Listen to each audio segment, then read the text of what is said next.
السلام علیکم ورحمۃ اللہ وبرکاتہ۔ نحمده ونصلي ونسلم على رسوله الكريم، أما بعد فقد قال الله تعالى في القرآن المجيد والفرقان الحميد، فأعوذ بالله من الشيطان الرجيم، بسم الله الرحمن الرحيم، والذين جاهدوا فينا لنهدينهم سبلنا وإن الله لمع المحسنين۔ صدق الله العظيم وصدق رسوله النبي الكريم، ونحن على ذلك لمن الشاهدين والشاكرين، والحمد لله رب العالمين۔ حضرت صدر محترم، اسٹیج پر رونق افروز حضرات علماء اکرام وسامعین عظام وحاضرین جلسہ، السلام علیکم ورحمۃ اللہ وبرکاتہ۔ ہندوستان کا طفل وفادار میں ہی ہوں، ہندوستان کا طفل وفادار میں ہی ہوں، قبروں سے پوچھئے اصل زمیندار میں ہی ہوں۔ دریا کے ساتھ وہ تو سمندر میں بہہ گیا، دریا کے ساتھ وہ تو سمندر میں بہہ گیا، مٹی میں مل کر مٹی کا حقدار میں ہی ہوں۔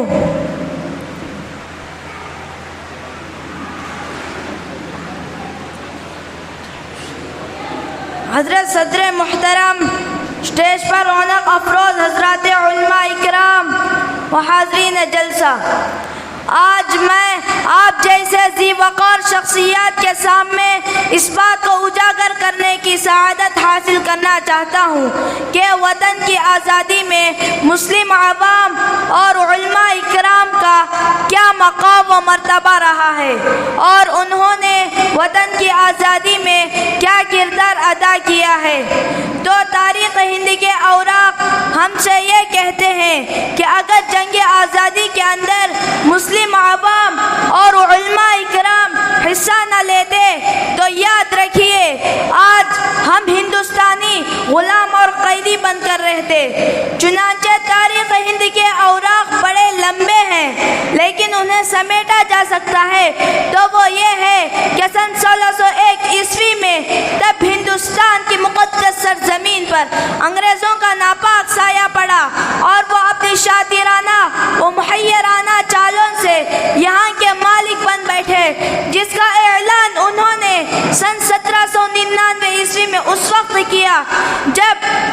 سلطان ٹیپو شہید رحمت اللہ علیہ سری رنگا پٹنم میں یہ کہتے ہوئے جام شہادت نوش کیا کہ شیر کی ایک دن کی زندگی گیدڑ کی 100 سالہ زندگی سے بہتر ہے۔ تو اس وقت ان کی لاش کے اوپر کھڑے ہو کر انگریز مسٹر جنرل لارڈ ہارس نے یہ کہا تھا کہ آج سے ہندوستان ہمارا ہے۔ پھر سن 1800 عیسوی میں انگریز فوجوں نے دہلی کا رخ کیا۔ سن 1803 میں دہلی کے اندر ایسٹ انڈیا کمپنی نے یہ اعلان کیا کہ ملک میں بادشاہ سلامت کا حکم نہیں چلے گا، بلکہ ایسٹ انڈیا کمپنی کا یہ اعلان اس بات کی دلیل تھی کہ آج سے ہندوستان غلام بن چکا ہے۔ اور اس تو ایسے وقت میں جس شخص نے سب سے پہلے عالم بغاوت بلند کیا ہے وہ محدث کبیر شاہ عبدالعزیز رحمت اللہ علیہ تھے، جنہوں نے فتویٰ جاری کیا کہ آج سے ہندوستان غلام ہو گیا ہے، اور اس غلام ملک کو آزاد کرانے کے لیے ہر مسلمان پر جہاد فرض ہے۔ اور اس فتوے کو آگے بڑھانے کے لیے سید احمد شہید رحمت اللہ علیہ، شاہ اسماعیل شہید رحمت اللہ علیہ کو تیار کیا، جنہوں نے جہاد کو تیار کرنے کے لیے پورے ملک کا دورہ کیا اور اپنی فوج تیار کی، لیکن سوئے قسمت اپنوں کی غداری اور قلت سامانی کے بنا پر سن 1831 میں بالا کوٹ کی پہاڑی پر جمعہ کے روز جام شہادت نوش کیا۔ پھر بھی آزادی کی چنگاری بجھی نہیں، بلکہ اکابر علماء اکرام جنگ آزادی کی تیاری اندرونی طور پر کرتے رہے۔ اپنے اجداد کو کبھی بدنام نہ ہونے دیں گے، اپنے اجداد کو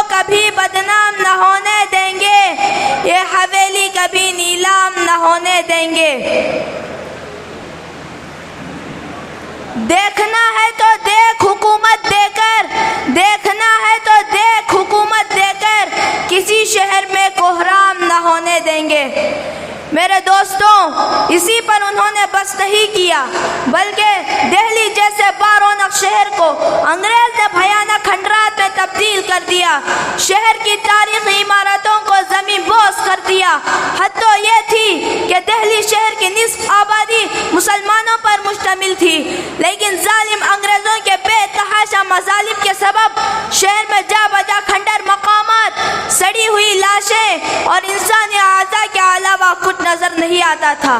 اور یہ مظالم کا سلسلہ جاری تھا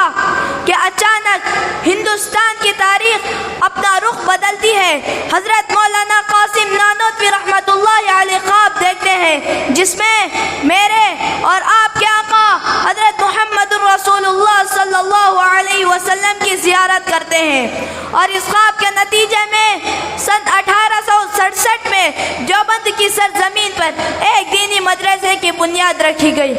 اور یہ حقیقت ثابت ہوئی کہ جب بھی وطن پر ظلم و ستم ڈھایا جاتا ہے اور اہل وطن کی جان و مال، دین و مذہب پر حملے کیے جاتے ہیں تو انسانی فطرت کے مطابق وطن والے اس کو برداشت نہیں کرتے اور اس ظلم کو ختم کر کے ہی دم لیتے ہیں۔ اب میں انہی چند باتوں کو اس شعر کے ساتھ ختم کرتا ہوں۔ دل سے نکلے گی نہ مر کر بھی وطن کی الفت، دل سے نکلے گی نہ مر کر بھی وطن کی الفت، میری مٹی سے بھی خوشبو وفا آئے گی۔